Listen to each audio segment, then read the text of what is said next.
everybody. We introduce you to a new furry friend looking for their forever home in our Pet of the Week. Today we're joined by Chief Development Officer for Texas Humane Heroes, Jane Wisnett, along with Minnie and our friend Christian Long, who we love to see here on the show. Guys, to the three of you, good morning. Good morning. Lovely to see you all. All right, Jane, we're going to talk with you about Minnie.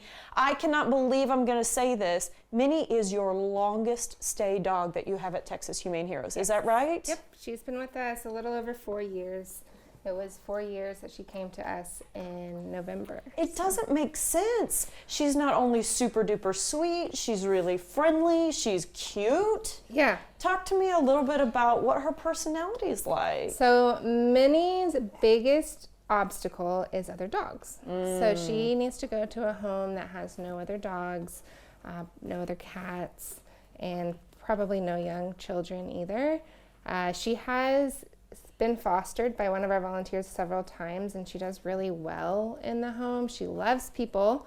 She makes people friends all the time. Makes lots of people friends, even just so far here today, saying hello to everybody as she came to the studio. She's just not too keen on other dogs. Okay, so she wants to be the only diva in your life. Yes. And Christian, you called her a princess a little bit earlier. Princess. She was kind of cuddling up to you. So she seems like a very cuddly type of dog. Very affectionate.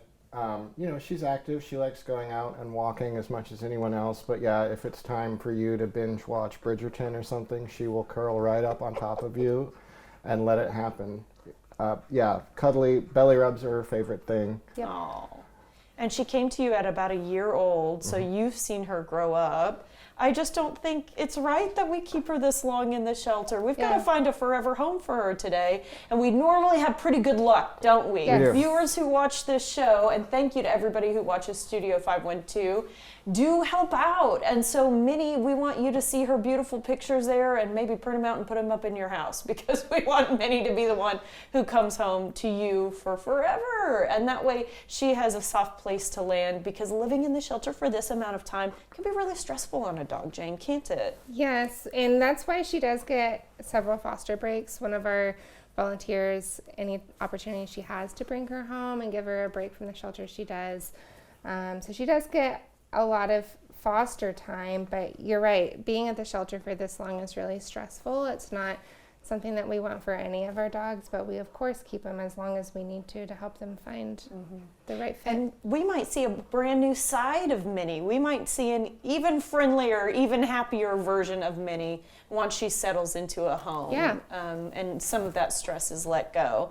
I do want to talk about how you guys are really grateful for how folks stepped up during the ice storm. Christian, would you mind touching on that for me? Yeah, we, obviously the freeze was coming, and we were, everyone was dreading what was going to happen, and we sent out a call to fosters, and we sort of streamlined the process and just said, if you're interested in helping, come on down to the shelter. And we had almost all of our dogs go into shelter, 91 total. Amazing. And someone we've had here on the show became a foster fail, Jane, is that right? Yeah, so last month I brought you Jax to visit, and he went into foster for the storm and stayed in foster. Yay! We love to hear that. Okay, we've got some upcoming events. You've mentioned this before, Jane, but it's just so sweet. I can't wait to talk about it again. It's a fashion show that you're doing in conjunction with a dance company. Yes, so Move Dance Studio in Cedar Park is hosting a fashion show, and they've chosen us to be the benefactor for the event. So we'll be receiving a percentage of sales for that event, and we are bringing some dogs to walk the runway. Unless Minnie finds her forever home between now and next Saturday, she will be there walking the runway. Oh, I hope they give her a tutu. That's what I want to see her in. But hopefully, she finds a home between here and there. Yes. Oh, sweet, sweet thing. Okay, and then because we are really focused this week on making sure that Minnie goes to a forever home, you're also making her a special Valentine. Yeah, so we've got a Valentine campaign coming up next week. If you are wanting to hear about that, be sure to join our newsletter. But Minnie will be featured. She's our chosen Valentine because we all love her so much, and we want everyone else to love her too. Absolutely. Okay, and then Christian, would you mind, if you're not getting too many kisses, to talk to me about the Second Shot program? Yeah, like the photos that we sent of Minnie here. This is a new program where we're working with Fetching Fido Photography, who's a longtime volunteer whose photos we've seen on this show before.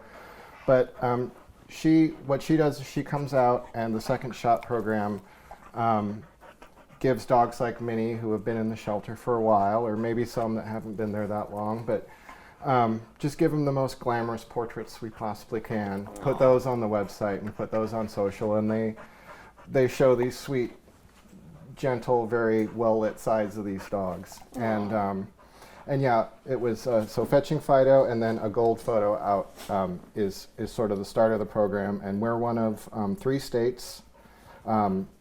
California, Texas, and now Maryland. It's the 3rd one, and it's constantly expanding, and there's lots of opportunity. And secondshot.com has all the info. That's really good information. Thank you so much, guys. We appreciate it. Minnie, I hope we never see you again, and I mean it in the nicest, sweetest way possible. She's an adorable girl, guys. She needs to find a family to go home to. All right, to adopt Minnie and to get involved with Texas Humane Heroes, visit humaneheroes.org.